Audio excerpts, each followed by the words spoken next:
Guys আমাকে অনেকেই comment করেছে যে সারাদিন শুধু টক খাবার খেয়ে দেখাও, টক খাবার খাও, টক খাবার খাও আর টক খাবার খাও।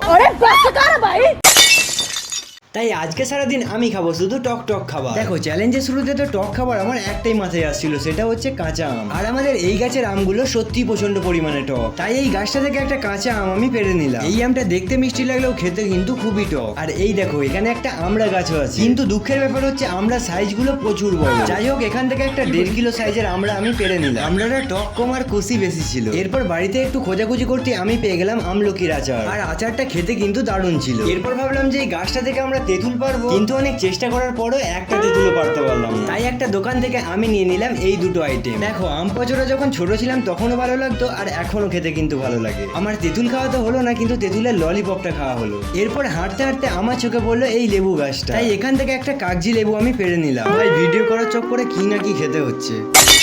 এরপর বিকেল হতে আমি নিয়ে চলে আসি মেয়েদের সব থেকে আকর্ষণীয় জিনিস ফুচকা। আর ফুচকা খেয়ে আজকে টক খাবারের চ্যালেঞ্জটা কমপ্লিট করলাম। আর নেক্সট চ্যালেঞ্জটা কি করবো তোমরা কমেন্ট করে জানাও।